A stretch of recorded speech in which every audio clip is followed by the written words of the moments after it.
Welcome to Bharat bulletin. నేను మీ news reader ప్రసాద్పురం.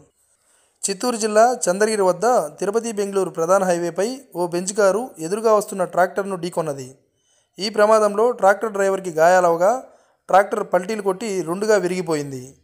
గాయాలైన tractor డ్రైవర్ని తిరుపతి రూయా హాస్పిటల్కి తరలించగా బెంజ్ కారులోని ప్రయాణికులు మాత్రం స్వల్ప గాయాలతో సురక్షితంగా బయటపడ్డారు. ఈ ఘటనపై పోలీసులు కేసు నమోదు చేసి దర్యాప్తు చేస్తున్నారు.